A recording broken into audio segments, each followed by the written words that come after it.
प्रेरक कहानी एक बुद्ध और चक्षुपाल। एक बार भगवान बुद्ध जेतवन बिहार में रह रहे थे। भिक्षु चक्षुपाल भगवान से मिलने के लिए आए थे।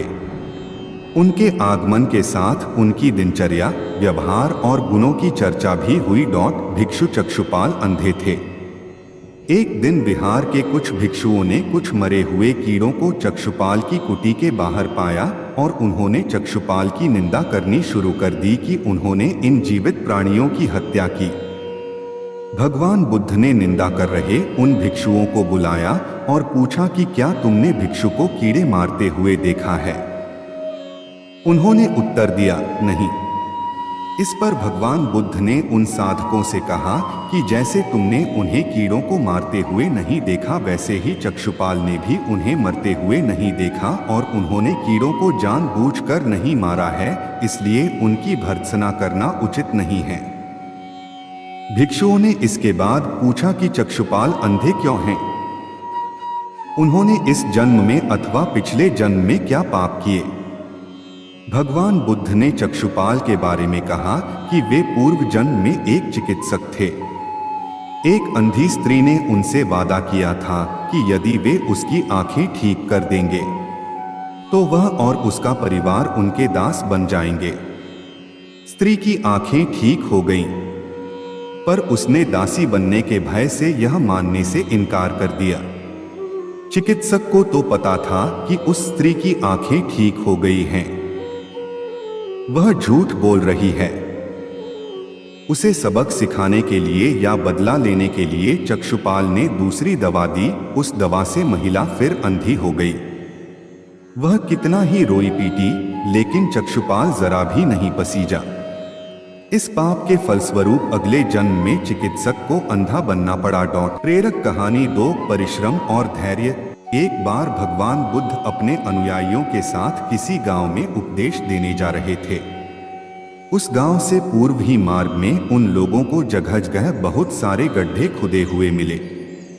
बुद्ध के एक शिष्य ने उन गड्ढों को देखकर जिज्ञासा प्रकट की, आखिर इस तरह गड्ढे का खुदे होने का तात्पर्य क्या है?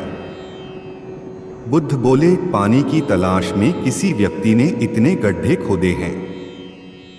यदि वह धैर्यपूर्वक एक ही स्थान पर गड्ढे खोदता तो उसे पानी अवश्य मिल जाता, पर वह थोड़ी देर गड्ढा खोदता और पानी न मिलने पर दूसरा गड्ढा खोदना शुरू कर देता। व्यक्ति को परिश्रम करने के साथ धैर्य भी रखना चाहिए। प्रेरक कहानी 3, अमृत की खेती। एक बार भगवान बुद्ध भिक्षा के लिए एक किसान के यहाँ पहुंचे। तथागत को भिक्षा के लिए आया देखकर किसान उपेक्षा से बोला, श्रमण, मैं हल जोतता हूँ और तब खाता हूँ। तुम्हें भी हल जोतना और बीज बोना चाहिए और तब खाना खाना चाहिए। बुद्ध ने कहा, महाराज, मैं भी खेती ही करता हूँ। इस पर किसान को जिज्ञासा हुई और वह बोला, मैं न तो तुम्हारे पास हल देखता हूँ, ना बैल और ना ही खेती का स्थल। तब आप कैसे कहते हैं कि आप भी खेती ही करते हो? आप कृपया अपनी खेती के संबंध में समझाइए।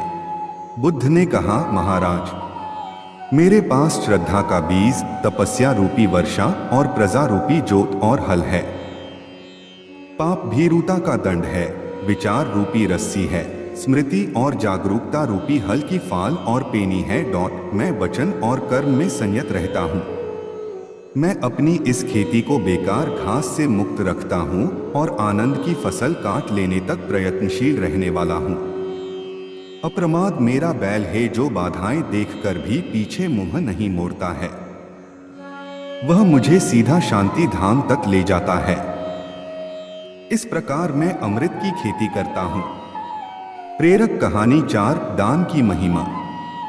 भगवान बुद्ध का जब पाटलिपुत्र में शुभागमन हुआ तो हर व्यक्ति अपनी अपनी सांपत्तिक स्थिति के अनुसार उन्हें उपहार देने की योजना बनाने लगा। राजा बिंबिसार ने भी कीमती हीरे, मोती और रत्न उन्हें पेश किए। बुद्धदेव ने सबको एक हाथ से सहर्ष स्वीकार किया। इसके बाद मंत्रियों, सेठों, साहूकारों ने अपने अपने उपहार उन्हें अर्पित किए और बुद्धदेव ने उन सबको एक हाथ से स्वीकार कर लिया। इतने में एक बुढ़िया लाठी टेकते वहां आई बुद्धदेव को प्रणाम कर वह बोली, भगवन, जिस समय आपके आने का समाचार मुझे मिला उस समय मैं यह अनार खा रही थी। मेरे पास कोई दूसरी चीज न होने के कारण मैं इस अधखाए फल को ही ले आई हूं। यदि आप मेरी इस तुच्छ भेंट स्वीकार करें तो मैं अहोभाग्य समझूंगी। भगवान बुद्ध ने दोनों हाथ सामने कर वह फल ग्रहण किया। राजा बिंबिसार ने जब यह देखा तो उन्होंने बुद्धदेव से कहा, भगवान क्षमा करें, एक प्रश्न पूछना चाहता हूं। हम सबने आपको कीमती और बड़े बड़े उपहार दिए जिन्हें आपने एक हाथ से ग्रहण किया, लेकिन इस बुढ़िया द्वारा दिए गए छोटे एवं जूठे फल को आपने दोनों हाथों से ग्रहण किया, ऐसा क्यों?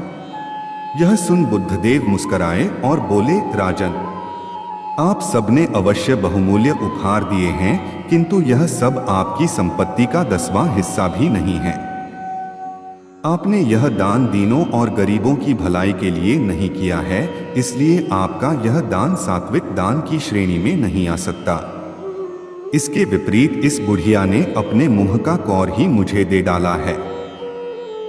भले ही यह बुढ़िया निर्धन है, लेकिन इसे संपत्ति की कोई लालसा नहीं है। यही कारण है कि इसका दान मैंने खुले हृदय से दोनों हाथों से स्वीकार किया है। अगर आपको हमारी वीडियो पसंद आ रही हो तो हमारे चैनल ओम शिवलाया ऑफिशियल को सब्सक्राइब करें। धन्यवाद।